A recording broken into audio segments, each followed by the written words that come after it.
بزرگوں، دوستوں، بھائیوں، اللہ تعالیٰ شانہ سب سے بڑا ہے۔ سب سے بڑا کون ہے؟ اللہ سب سے بڑا ہے۔ کون بڑا ہے؟ دنیا میں لوگ جن کو بڑا سمجھ رہے ہیں یا جو اپنے کو بڑا سمجھ رہے ہیں، صحیح معنوں میں وہ بڑا ہونے کا مطلب ہی نہیں سمجھتے ہیں۔ بڑائی تو اللہ کے لیے ہے، اس لیے اذان دعوت تامہ ہے۔ تو مؤذن کیا کہتا ہے روزانہ کھڑے ہو کر؟ کانوں میں تو انگلی ٹھوس لیتا ہے یوں، تم جن کی بڑائی بیان کر رہے ہو وہ غلط ہے، میں جو کہہ رہا ہوں وہ ہے بڑا۔ اللہ اکبر، اللہ اکبر، اللہ سب سے بڑا ہے، اللہ سب سے بڑا ہے، اللہ سب سے بڑا ہے، اللہ سب سے بڑا ہے۔ اللہ چاہتے ہیں میری بڑائی بیان کرو گے، میرے علاوہ کو بڑا ہے ہی نہیں۔ کس کی بڑائی بیان کرنی چاہیے؟ اللہ کی کرنی چاہیے۔ ان کے ہتھیار بڑے، ان کی فوج بڑی، ان کا ایٹم بڑا، یہ سب بیکار کی باتیں ہیں۔ بڑائی تو صرف اللہ کے لیے ہے۔ کس کے لیے ہے؟ اس لیے اللہ چاہتے ہیں ہماری بڑائی بولو، ہماری بڑائی کے تذکرے کرو، اس لیے 5 وقت روزانہ اذان میں کہلوا رہے۔ کیا کہلوا رہے؟ ابھی تو کہہ لو، اللہ اکبر، اللہ اکبر۔ اور کوئی بڑا نہ ہے، نہ ہوا، نہ ہوگا، اللہ ہی بڑا ہے۔ سب چھوٹے ہیں، اللہ بڑا ہے۔ تو اللہ چاہتے ہیں ہماری بڑائی کے، ہماری طاقت قدرت کے، ہمارے خزانوں کے تذکرے کرو۔ انبیاء علیہ الصلوۃ والسلام چل پھر کر اپنے ایک ایک امتی کے سامنے اللہ کا تعارف کراتے تھے، اللہ کی بڑائی سمجھاتے تھے، اللہ کی طاقت قدرت سمجھاتے تھے، اللہ کے خزانے سمجھاتے تھے، اللہ کا کرتا دھرتا ہونا سمجھاتے تھے کہ کرنے والی ذات صرف اللہ کی ہے۔ اور سارے نبیوں کے سردار حضرت رسول پاک صلی اللہ علیہ وسلم کا بھی یہی کام تھا۔ نبیوں کا وظیفہ حیات ہے، کیا ہے؟ اپنے ایک ایک امتی کو اللہ کا تعارف کرانا۔ ہمارے حضرت فرماتے ہیں دعوت کیا ہے؟ اللہ کے بندوں میں چل پھر کر اللہ کی بڑائی بیان کرنا، تاکہ میرے دل میں اللہ کی بڑائی پیدا ہو جائے۔ اس لیے بڑائی بیان کرنی ہے تاکہ میرے دل میں اللہ کی بڑائی پیدا ہو جائے۔ یعنی میں میرا بھی نمبر آیا کسی دن بیان کا تو میں بھی بیان کر دوں گا۔ نہیں، اگر دعوت کو ممبر تک مخصوص رکھیں گے ہم تو دعوت کا مقصد ہی فوت ہو جائے گا۔ آج ممبر سے بیان کرنا تو فخر کی چیز سمجھتے ہیں، میں بھی اسی میں شامل ہوں، اور گھر گھر جا کے دعوت دینا اس میں اپنی توہین اور بے عزتی سمجھتے ہیں لوگ۔ حالانکہ نبیوں کی محنت کا نچوڑ نکالا جائے تو زیادہ وقت ان کا انفرادی دعوت کا ہے۔ کیسا ہے؟ ایک ایک سے ملنا، تلاش کرنا، دعوت دینا، جہاں وہ ملے وہاں جانا، چل کر جا کر دعوت دینا، کسی طرح سے بھی بات پہنچا دینا، یہ دعوت نہیں ہے۔ حضرت مولانا الیاس صاحب رحمۃ اللہ علیہ فرماتے تھے کانوں تک بات پہنچانے کا نام دعوت نہیں ہے، کانوں تک بات پہنچانے کا نام دعوت نہیں ہے۔ فرماتے تھے دل میں اتارنے کا نام دعوت ہے۔ تو ایک ایک سے بار بار ملتے تھے انبیاء علیہ السلام۔ طالبین کا انتظار نہیں کرتے تھے کہ ہمارے پاس کوئی آئے گا تو سمجھا دیں گے اسے، نہیں۔ انبیاء علیہ السلام کی بعثت جب ہوتی تھی، جو امت بے طلب بے رغبت ہو جاتی تھی، تو ان میں طلب اور رغبت شوق پیدا کرنے کے لیے انبیاء علیہ السلام اپنے اونچے مقام سے نیچے تشریف لاتے تھے۔ نبی سے زیادہ اونچے مقام کا آدمی امت میں نہیں ہو سکتا بھائی، کیا ہو سکتا ہے؟ اور ہمارے نبی تو نبیوں میں بھی سب سے زیادہ اونچے مقام کے ہیں، امام الانبیاء ہیں، سردار انبیاء ہیں آپ تو آپ ہر کس و ناکس کے پاس خود تشریف لے جاتے ہیں۔ انبیاء علیہ السلام کمزور سے کمزور آدمی کے پاس بھی بنفس نفیس خود تشریف لے جاتے ہیں، اور اس کے پاس جانے میں سمجھانے میں اپنی توہین یا بے عزتی نہیں سمجھتے تھے۔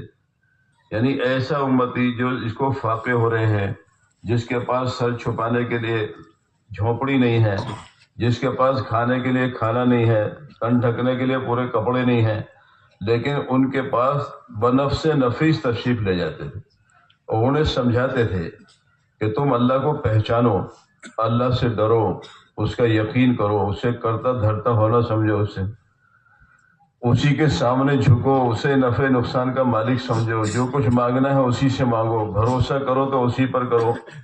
ایک ایک اپنے امتی کو اللہ کا تعارف کراتے تھے۔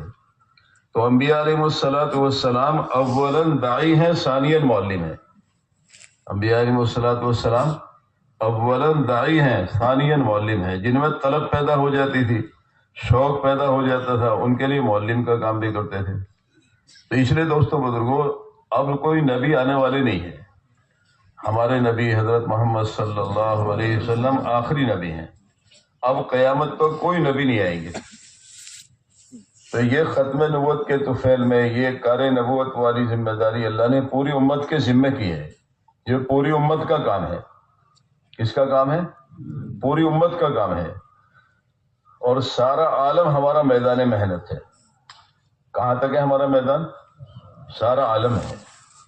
پہلے جو انبیاء علیہ الصلوۃ والسلام دنیا میں تشریف لائے ہیں، کوئی ایک قوم کے نبی ہیں، کوئی ایک ملک کے نبی ہیں، کوئی ایک محدود تعداد کے نبی ہیں. ان کا وقت بھی محدود ہوتا تھا.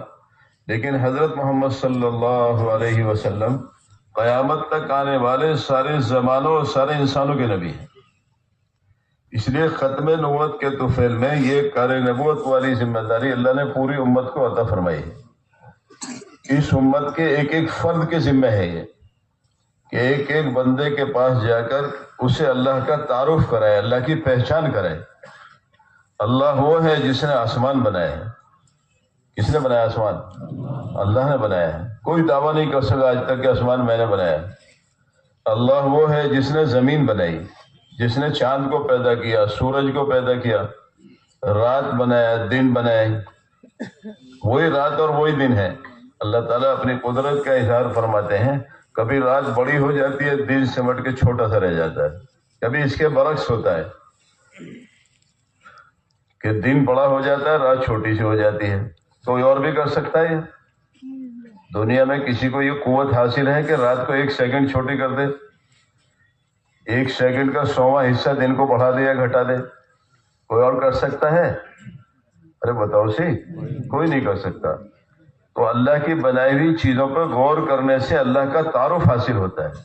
اللہ نے یہ مخلوق کیوں بنائی ہے؟ تاکہ ان کے ذریعے سے اللہ کو پہچانا جائے. کیا کام ہے ان کا؟ ان کے ذریعے سے بنانے والے کو پہچانا جائے. بعض لوگ کہتے ہیں اللہ کو دیکھا کسی نے، ہمیں دیکھا تو مان لیں گے، کہتے ہیں بعض لوگ. تو یہ عقل مندی کا سوال نہیں ہے، بے وقوفی کا سوال ہے. ایسی بہت ساری چیزیں ہیں جو دکھائی نہیں دیتی ہیں، ان کو مانا جاتا ہے. لیکن عدد نہیں مانتے ہیں، اس کی نشانیاں ہوتی ہیں، ان نشانیوں سے اس کو پہچانتے. خود ہمارے جسم میں ایسی چیزیں موجود ہیں. ہمارے جسم میں عقل کوئی چیز ہے؟ ارے بھائی ہے. کسی نے بتایا آج تک اس کا رنگ، ڈیزائن، حلیہ کیسا ہوتا ہے؟ کوئی اعتراض بھی نہیں کرتا ہے.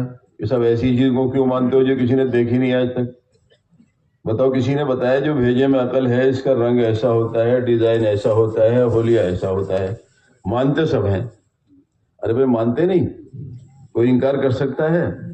تھوڑی سی بھی عقل رکھنے والا آدمی انکار نہیں کر سکتا. ہاں اس کی نشانی ہے. جو چیز نظر نہ آتی ہو اور وہ ہے تو اس کو نشانیوں سے پہچانا جاتا ہے.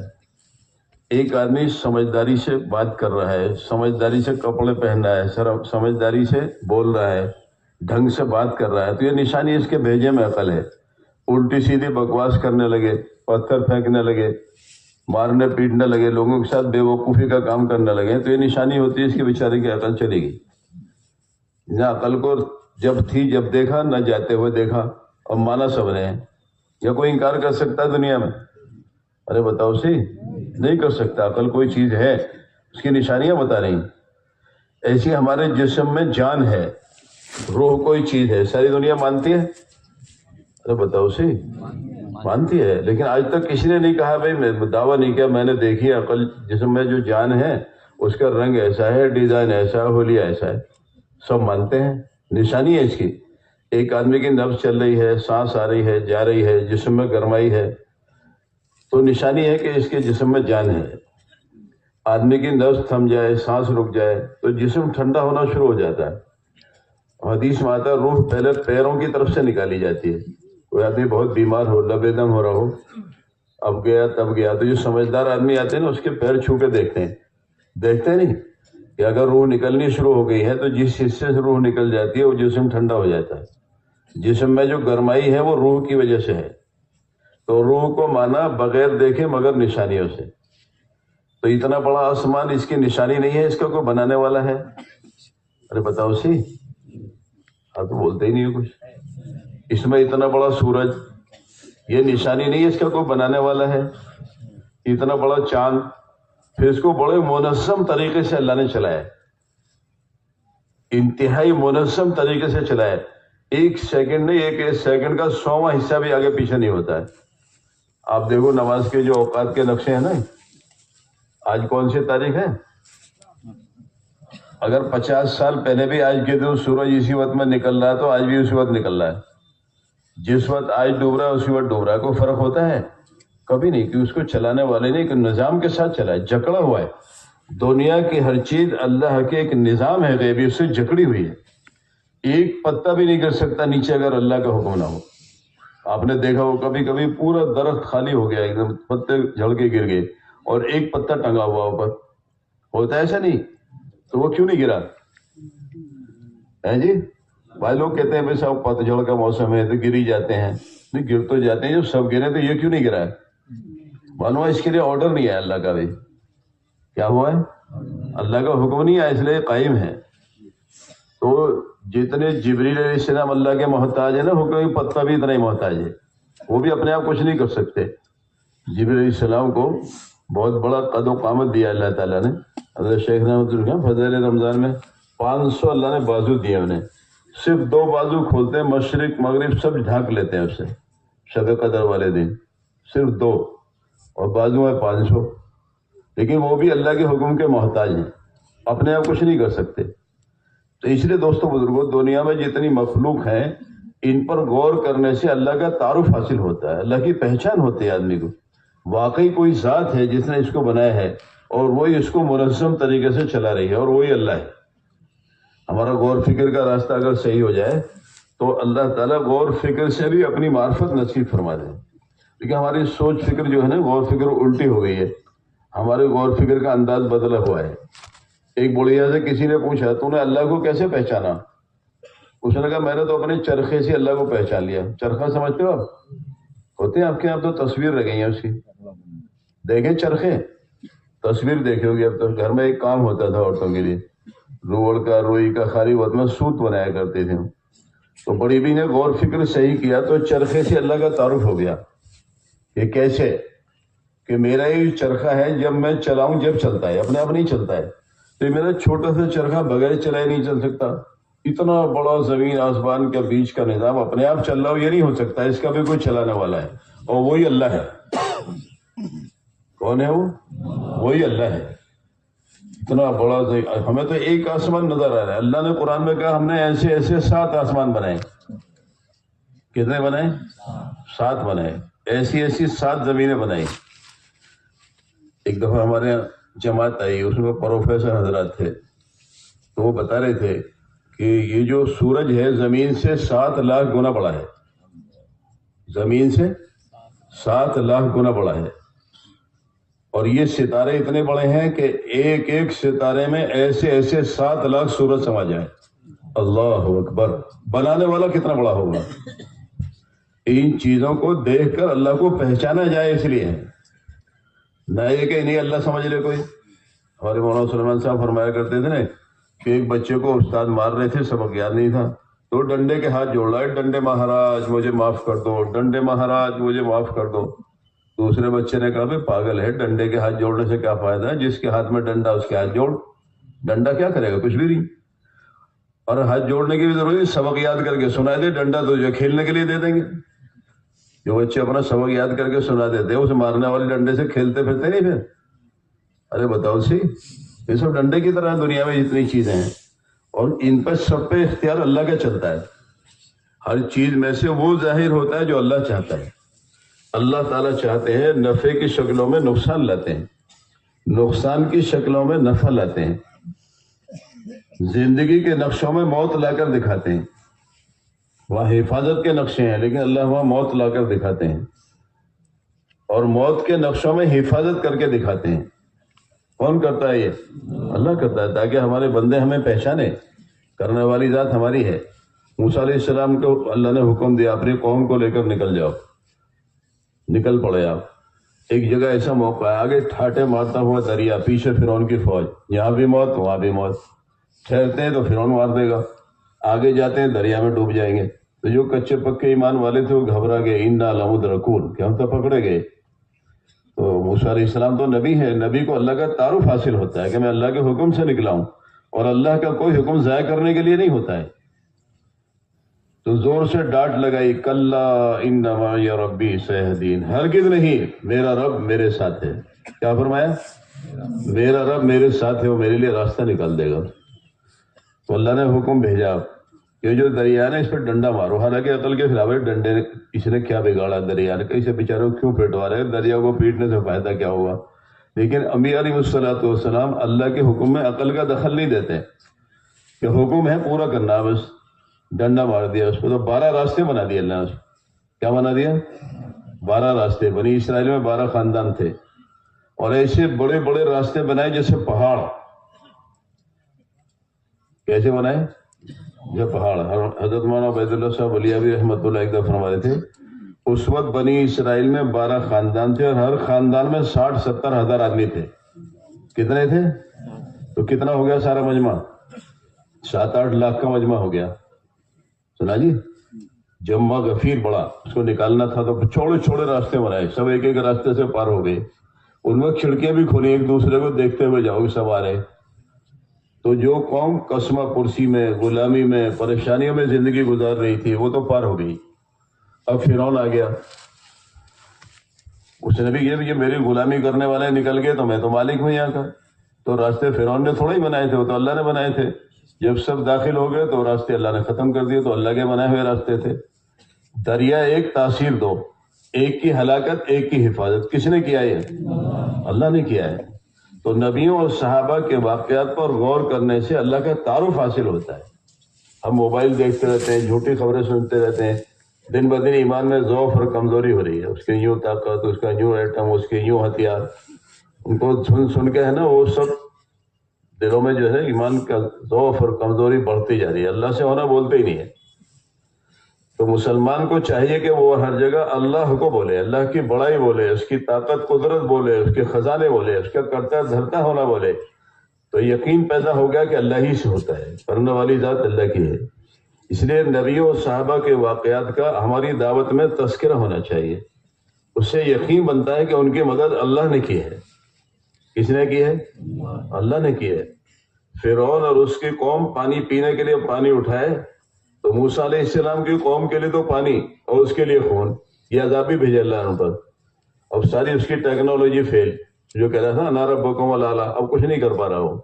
اللہ اپنی قدرت دکھاتے ہیں، جب تک چاہتے ہیں ڈھیل دیتے ہیں، اور پھر ایسی پکڑ کرتے ہیں ان کے پاس کوئی حل بھی نہیں ہے اس کا۔ ہر زمانے میں ایسے کیا اللہ، جب تک چاہتے ہیں وہ ڈھیل دیتے ہیں۔ کہ موسیٰ علیہ السلام ان کی قوم کے آدمی پی رہے تو وہ پانی گٹ گٹ گٹ گٹ پی رہے ہو، تو پیاس بجھ رہی ہے ان کی۔ اور فرعون اس کی قوم کا کوئی آدمی اٹھائے تو وہ خون بن جائے، اب خون سے کیا پیاس بجھے گی؟ سنا جی، موسیٰ علیہ السلام ان کی قوم کے لوگ جو ہیں ان کے لیے تو پانی، اس کے لیے خون۔ کھانا بنائے تو میڈک بن جائے، وہ کھانا بنا کے سامنے کھا رہے ہیں، اور یہ اٹھائے تو میڈک بن جائے وہ۔ اللہ نے اپنی قدرت دکھائی، ہم جس کو جو چاہیں گے وہ بنا دیں گے۔ پریشان ہو گیا، کپڑے پہنے تو کھٹمل اور جوا ہو گئی، اس میں کپڑے نہیں پہن سکتا، اب اپنے محل میں بھوکا ننگا بیٹھا ہوا ہے، حالانکہ دعویٰ کیا کرتا ہے انا ربکم الاعلی، تمہارا سب سے بڑا پالن ہار میں ہی ہوں۔ تم پالن ہار ہو تو اسے بدل کے دکھاؤ پھال کو۔ اللہ اپنی قدرت دکھاتے ہیں لوگوں کی کھوپڑیوں کو سیدھا کرنے کے لیے، تم کرنے والے ہو تو کر کے دکھاؤ۔ تو کرنے والی ذات کس کی ہے؟ اللہ کی ہے۔ اس لیے نبیوں اور صحابہ کے واقعات پر غور کیا جائے، اس کے تذکرے کیے جائیں، تو یقین بنتا ہے کہ نہیں، کرنے والی ذات اللہ کی ہے۔ کس کی ہے؟ اللہ کی ہے۔ جو ہے نا، ایک نبی گزرے ہیں، ان سے ان کی قوم نے کہا کہ اس پہاڑ سے آپ اونٹنی نکال کر دکھاؤ۔ کون سے نبی ہیں؟ صالح علیہ السلام۔ انہوں نے کہا میں تو نہیں کر سکتا، لیکن میرا اللہ کر سکتا ہے۔ انہوں نے دعا کی، وہ پہاڑ پھٹا، اس میں سے اونٹنی نکلی اور نکلتے بچہ دیا اس نے۔ اللہ نے اپنی قدرت دکھائی کہ ہم یوں بھی چلا سکتے ہیں نظام۔ پیدا کرنے کے لیے نر اور مادہ ملے اس کی ضرورت نہیں ہے، پہاڑ میں سے اونٹنی نکالیں، ابھی کسی نر سے ملی بھی نہیں ہے اور حاملہ ہے، بچہ دیا اس نے نکلتے ہی۔ تو اللہ چاہے تو بلا اسباب کے بھی نظام چلا سکتے ہیں۔ آدم علیہ السلام کو پیدا کیا مٹی سے، اسی میں روح ڈال دی، نہ ان کے ماں ہے نہ باپ ہے۔ اور حضرت حوا علیہ السلام کو جو ہماری سب کی دادی ہیں بائیں پسلی سے پیدا کر دیا. جو سنا جب تک اللہ تعالیٰ نے حضرت حوا کو پیدا نہیں کیا تھا تو جنت میں بھی کھوئے کھوئے سے رہتے تھے وہ. تو اللہ تعالیٰ نے ان کی دل جوئی کے لیے، دل لگانے کے لیے حضرت حوا کو پیدا کیا. اب سو رہے تھے، بائیں پسلی سے پیدا کیا. نہ ان کے ماں ہے نہ باپ ہے. عیسیٰ علیہ السلام کو بغیر باپ کے پیدا کر دیا. یہ کون کر رہا ہے؟ اللہ کر رہے ہیں. تو ان چیزوں پہ غور کریں. نبی اور صحابہ کے ساتھ جو کچھ ہوا ہے تو یقین یہ بنتا ہے ہم جو دیکھ رہے ہیں یہ غلط ہے، صحیح ہے. ہم جو تذکرے کر رہے ہیں روزانہ وہ غلط ہے، یہ صحیح ہے. کرنے والی ذات اللہ کی ہے. نفع، نقصان، عزت، ذلت، بیماری، صحت، موت، زندگی سب اللہ کے ہاتھ میں ہے. اللہ کے پاس ہر چیز کے لامحدود خزانے ہیں. کیا ہے؟ لامحدود خزانے ہر چیز کی. دنیا میں جس چیز کی ضرورت جتنی ہوتی ہے اتنی بھیجتے ہیں اللہ تعالیٰ. ان کے پاس تو بے شمار ہے. ایک چیز بھی پوری اتار دیں تو سانس لینا مشکل ہو جائے گا دنیا میں. ایک چیز بھی اپنے خزانے کی اگر اتار دیں، اڈیل دیں تو ٹریفک جام ہو جائے گا، سانس لینا مشکل ہو جائے گا. اس لیے اللہ کا ایک منظم نظام ہے. جس چیز کی جتنی ضرورت ہوتی دنیا میں اتنی رکھتے ہیں. ہمارے یہاں بکری ہوتی ہے، عام سا جانور ہے، ساری دنیا کے لوگ استعمال کرتے ہیں اسے. سارے مذہب، ساری قوموں کے لوگ استعمال کرتے ہیں. اور کئی بچے دے دیتی ہے. بعض بکریوں کو دیکھا 3 اور 4 بچے بھی دے دیتی ہیں. 6 مہینے میں بچہ پیا لیتی ہے اور لاکھوں کے اعتبار سے کٹ رہی ہے روزانہ. یہ آپ نے کبھی نہیں سنا ہوگا بکری ختم ہو گئی دنیا میں. سنا کہیں آپ نے؟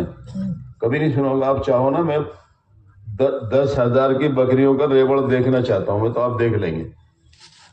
آپ پہاڑوں پہ چلے جاؤ، بڑے بڑے ریوڑ ہیں ان کے، ہزاروں بکریاں ہیں. ہمارے ایک عام سا جانور کتیا ہوتی ہے، 6، 7، 8، 10 بچے دے دیتی ہے. لیکن آپ میں سے کسی نے 50 کتے ایک جگہ نہیں دیکھے ہوں گے زندگی بھر. دیکھیں کسی نے 50 کتے ایک جگہ؟ حالانکہ پیداوار زیادہ ہے، کھپت کوئی نہیں ہے اس کی، استعمال کوئی نہیں کر رہا ہے اسے. لیکن دنیا میں جتنی ضرورت ہے اتنی دکھائی دے گی. ورنہ خالی اس کھوپڑی سے سوچو تو لگتا ہے کہ بکریاں تو ختم ہو جانی چاہیے تھی تھوڑے دن میں، اور کتوں سے ساری دنیا بھر جانی چاہیے تھی. لیکن جس چیز کی جتنی ضرورت ہوتی دنیا میں اتنی ملے گی آپ کو. اللہ کا ایک نظام ہے. اللہ نے اس سارے نظام کو بنایا. اللہ تعالیٰ ہی اس کو چلا رہے ہیں. کون چلا رہے ہیں؟ اللہ چلا رہے ہیں. تو ہمارا یہ پہلا کام ہے، اللہ کو پہچانے. ہم کیا کریں؟ ہماری سوچ فکر کیا ہو گئی ہے کہ میں مزدور آدمی ہوں، مجھے مزدوری ملے گی، شام تک محنت کروں گا، کما کے لے کے آؤں گا، خرید کے لاؤں گا، بچوں کو، بیوی کو دوں گا، وہ پکا کے کھلائے گی تو میرے بیوی بچے پل رہے ہیں. یہ بھی ایک طریقہ ہے. اس سے بھی اللہ کی پہچان ہو جائے گی. اس سے تو یقین یہ بنے گا جو کچھ کر رہا ہوں میں ہی کر رہا ہوں. میری جو فیملی کا نظام چل رہا ہے وہ میری محنت سے چل رہا ہے. میں کمانے نہیں جاؤں گا تو کیسے پلوں گا؟ ایک نظریہ یہ بھی ہو سکتا ہے میں تو رات کو سو گیا تھا تو مرا ہوا جیسا ہو گیا تھا. آدمی سو جاتا نہیں تو سوئے ہوئے میں مرے ہوئے کو فرق نہیں ہوتا ہے. اس لیے رات کی جو دعائیں سونے کی، اللہم بسمک اموت و احیا، اللہ میں آپ کا نام لے کر مر رہا ہوں، آپ کا نام لے کر اٹھوں گا میں. صبح کو نہ چاہے اللہ تو اٹھ بھی نہیں سکتا. ایک نظریہ سوچ فکر کا یہ بھی ہو سکتا ہے کہ میں تو رات سو گیا تھا، کس نے اٹھایا مجھے؟ اگر اللہ نہ چاہتے تو ارے بتاؤ سی، رات میں دست لگا دیتے تو صبح کو باہر جانے کا بھی موقع نہ رہتا. جو کل بیوی نے پکایا نا اس کو کھانے کا بھی موقع نہیں رہتا، پیٹ میں گڑبڑ ہو گئی. تو ہمیں صحیح سالم اللہ نے سلایا، صحیح سالم اللہ نے اٹھایا، اور ہمارے کھانے کے لائق جسم کو اللہ نے رکھا. ورنہ صبح میں جسم ایسا بنا دے کہ کوئی چیز دیکھنے کو بھی طبیعت نہیں چاہ رہی ہے، ہضم نہیں ہو رہا ہے جو کھا رہے ہیں. پیشاب پانے کا نظام ہمارے کنٹرول میں کر رکھا ہے، ورنہ دست لگا دیں وہ. اب چلو اچھے اچھے کپڑے کیسے پہنو گے آپ؟ سفر کیسے کرو گے؟ تو انسان کو اللہ نے انتہائی کمزور بنایا ہے. ایک نس بھی ہٹ جائے تو اٹھ نہیں سکتا پہلوان بھی صبح کو. کیا اٹھ سکتا ہے؟ نہیں اٹھ سکتا. ایک ایک سانس میں اللہ کے محتاج ہیں. اس لیے شیخ سعدی رحمۃ اللہ علیہ فرماتے ہیں ایک سانس اندر چلا جائے عافیت سے یہ اللہ کا الگ احسان ہے، اور وہ عافیت سے باہر آ گیا یہ الگ احسان ہے. ورنہ اندر نہ جائے تو کھیل ختم، اور باہر نہ آئے تو قصہ ختم ہو جائے گا سب. تو ہمیں اللہ نے کمزور بنایا ہے. ساری قدرت اللہ کو حاصل ہے، ساری طاقت کس کو حاصل ہے؟ اللہ کو حاصل ہے. اس لیے دوستوں دیکھو نبیوں نے یہ کام کیا کر اپنے ایک ایک امتی کو اللہ کا تعارف کراتے ہیں. تم اللہ کو پہچانو، اللہ سے ڈرو، اللہ کو مانو، اللہ تعالیٰ کو نفع نقصان کا مالک سمجھو، جھکو تو اسی کے سامنے جھکو، مانگو تو اسی سے مانگو، امید رکھو تو اسی سے رکھو، ڈرو تو اسی سے ڈرو، کیونکہ سب کچھ اللہ کے قبضے میں ہے. کسی کے ہاتھ میں کچھ بھی نہیں ہے، کسی کے ہاتھ میں کچھ بھی نہیں ہے۔ غالباً حضرت عبداللہ ابن عمر رضی اللہ تعالیٰ عنہ بیت اللہ میں بیٹھے ہوئے تھے، وقت کا خلیفہ آیا کہ میں آپ کی کچھ مدد کر دوں، کہ بھئی میں اللہ کے گھر میں بیٹھا ہوں، اللہ کے گھر میں بیٹھ کے اللہ کے غیر سے مانگوں، یہ تو بڑی بے شرمی کی بات ہے۔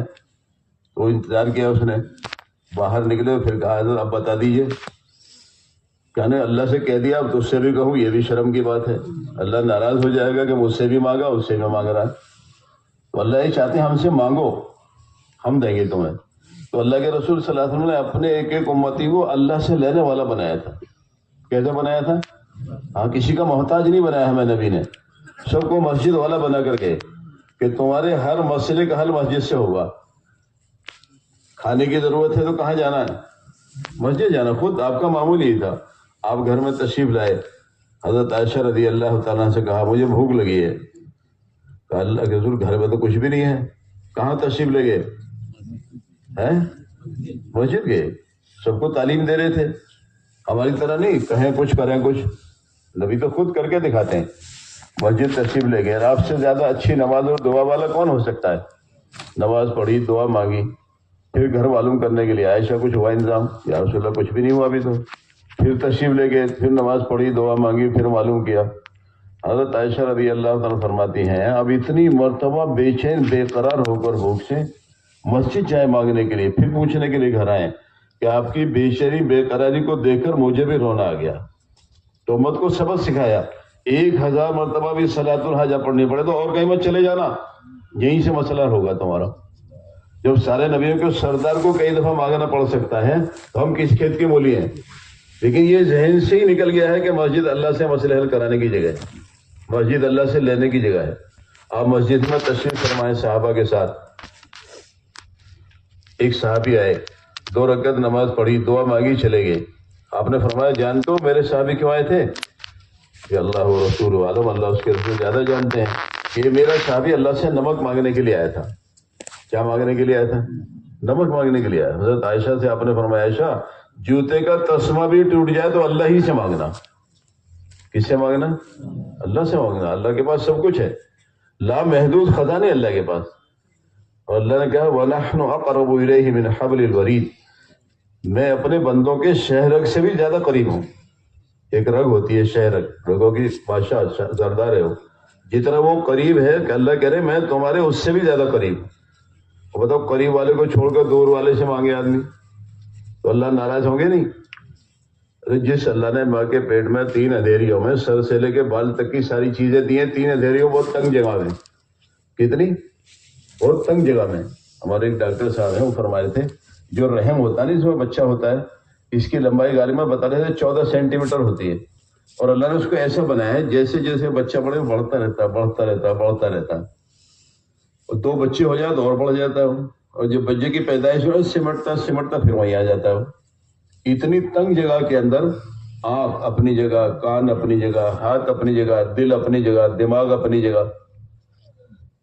یہ تو باہر کی چیزیں ہیں، اندر پھیپڑے، تلی، مثانہ، کتنی چیزیں اندر اندر تیار ہو رہی ہیں، گردے تیار ہو رہے ہیں اندر اندر۔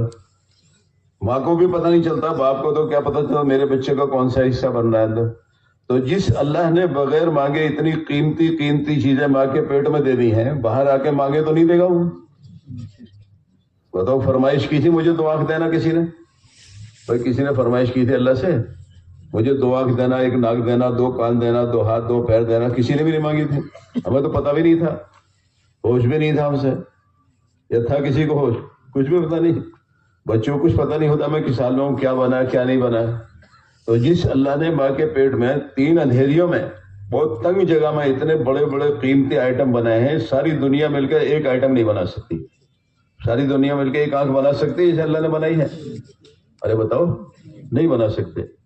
ساری دنیا مل کر ایک ناخن نہیں بنا سکتے ایسا جسے اللہ نے بنایا، نقلی تو بنا دیں گے۔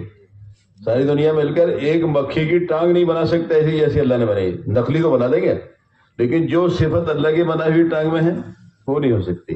معلوم ہے پیدا کرنا تو اللہ کا ہی کام ہے۔ کس کا کام ہے؟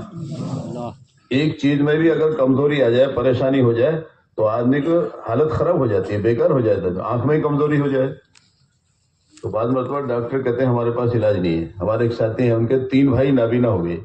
اور کیسے ہوئے؟ آہستہ آہستہ آہستہ بینائی گھٹتے گھٹتے گھٹتے نابینا ہو گئے. تو ان کی اہلیہ ان کو دکھانے کے لیے لے گئی. ایک بڑا ڈاکٹر تھا مشہور، اس کے پاس گئے، جا کے کہا کہ ان کو دیکھو کیا تکلیف ہے. تو اس نے یہ کہا ڈاکٹر نے، بیٹی ان کے پیچھے جو باریک باریک نسیں ہوتی ہیں نا وہ خشک ہو گئی ہیں، اور ہماری ڈاکٹری میں اس کا کوئی علاج نہیں ہے. صاحب ہاتھ جوڑ لیے اس نے. تو اس میں پیسے بھی ضائع مت کرنا. جو اس کو سپلائی کرتی ہیں بینائی کو، پیچھے باریک باریک نسیں ہوتی ہیں وہ خشک ہو گئی ہیں، اور ہماری ڈاکٹری میں اس کا کوئی علاج نہیں ہے. لوگ پیسے ٹھگیں گے، اس میں پیسے بھی ضائع مت کرنا. حالانکہ ان کی بیوی نے یہ کہا کہ میری آنکھ لگا دو، ان کے کیا لگا دو. تو اس نے کہا بیٹی میں تیری ہمت کی داد دیتی ہوں کہ تجھے اپنے شوہر سے اتنی محبت ہے، ایک آنکھ دینے کے لیے تیار ہے، لیکن ان کی آنکھ میں کوئی کمی نہیں ہے، آنکھیں ٹھیک ہیں. پیچھے جو باریک باریک نسیں سپلائی کرتی ہیں بینائی کو، جیسے وائر کا بلب جل رہا ہے، پیچھے وائرنگ ہے اس کے، تو وائرنگ خراب ہو گئی ہے اور اس کا ابھی تک دنیا میں کوئی علاج نہیں ہے. پیسے بھی خرچ مت کرنا، لوگ پیسے ٹھگتے رہیں گے، اس کا کوئی علاج نہیں ہے. اب ساری ڈاکٹری عاجز ہیں اس کے سامنے. اور ایک نہیں، دو نہیں، 3 بھائی ایسے ہو گئے. وہ کتنے؟ پتہ نہیں کون سا پرزہ کو فیل ہو جائے، کیا کر سکتے ہیں ہم؟ کچھ بھی نہیں. اور اللہ تعالیٰ نے سارے پرزے صحیح سالم رکھے، کتنا شکر ادا کرنا چاہیے. ہمارے ایک دوست ہیں اپولو ہاسپٹل میں، ڈائلیسس ہے. وہ جو گردہ کام کرتا ہے نہیں، اس کی ایک مشین ہوتی ہے، جب گردے کام کرنا بند کر دیں، اس لیے اللہ نے ضروری پرزہ بنایا تو ایک کے بجائے 2 بنائے. ایک اسپیئر میں رکھا رہتا ہے، ایک کام کرتا رہتا ہے. جب یہ فیل ہو جائے، کام کرنا بند کر دے، تو قدرتی دوسرا اسٹارٹ ہو جاتا ہے. کبھی کبھی اللہ تعالیٰ اپنی قدرت دکھاتے ہیں، دونوں ہی فیل ہو جاتے ہیں. زندگی ابھی باقی ہے تو اس کی ڈائلیسس کرائی جاتی ہے. تو میں باہر بیٹھ کے ملاقات کر رہا تھا اپنے محلے میں ایک صاحب سے. تو میں بوڑھا آدمی، وہ جوان تھا جس سے بات کر رہا تھا، وہ جوان ہے ڈاکٹر صاحب. میں نے انہیں بلایا، اشارے سے گزرے ہو، ان کا ہمارے اس بچے کو سمجھاؤ آپ. تو ڈاکٹر نے اپنی انداز میں سمجھایا کہ میں ڈائلیسس ہوں. اور اس وقت پتہ ہے کئی سال پرانی بات ہے کہ جب گردے کام کرنا بند کر دیں دونوں، تو وہ کام مشین سے کراتے ہیں. تو ہم ایک دفعہ کرنے کے 5,000 روپے لیتے ہیں. بولے بہت، میرے خیال سے 20 سال پرانی بات ہے. اور ایک ہفتے میں 2 مرتبہ کم سے کم کرانا پڑے گا. تو ایک مہینے میں کتنے دفعہ ہو گیا ہے جی؟ 8 بار ہو گیا. تو پیسے کتنے ہو گئے؟ 40,000 روپے صرف کس کام کے ہیں؟ جو گردہ کام کر رہا تھا اب مشین سے کام کرا رہے ہیں. پھر انہوں نے یہ بھی بتایا کچھ دنوں تک اس سے ڈائلیسس کرا کے خون خراب ہوتا رہتا ہے، کچھ دنوں کے بعد سارا بدلنا پڑتا ہے. جو اللہ کی بنائی ہوئی مشین کرتی ہے نا فلٹر، اس کا کام نہیں کر پاتی. وہ آہستہ آہستہ خون میں کمزوری آتی رہتی ہے، کوئی وقفے کے بعد سارا خون بدلنا پڑتا ہے. بتاؤ جب سے ہم پیدا ہوئے ہیں آج تک ہمارے گردے کام کر رہے ہیں، کوئی چھوٹا احسان ہے اللہ کا ہے جی؟ یہ تو ایک پرزے کا حساب لگایا. بولے میں وہ کہہ رہے تھے ہمارے یہاں اپولو ہاسپٹل میں، بولے کسی کی تلی خراب ہو جائے 25 لاکھ روپے لیتے ہیں. بولے کتنے؟ 25 لاکھ. اور وہ لکھواتے ہیں پہلے آپریشن ہوتے ہوتے مر جاؤ، دوسرے دن مر جاؤ، 4 دن بعد مر جاؤ، ہماری کوئی گارنٹی نہیں ہے. اور اٹیچی میں نوٹ بھرے ہوئے کھڑے رہتے ہیں لوگ. بولے اور وہ کہتے نہیں 4 دن بعد آنا، 3 دن بعد آنا، ابھی موقع نہیں ہے. تو بتاؤ یہ کتنے قیمتی پرزے اللہ نے بنائے ہیں، اسے ساری دنیا مل کے بنا نہیں سکتی، ٹھیک بھی نہیں کر سکتے. بنائیں گے تو کیا ہو؟ ایک پرزے میں کمی آ جائے تو پریشان ہو جاتے ہیں. تو جس اللہ نے ماں کے پیٹ میں 3 اندھیریوں میں اتنے ایسے نایاب پرزے بنائے ہیں، اسے دنیا عاجز ہے اس کے بنانے سے. تو وہ اللہ اتنی بڑی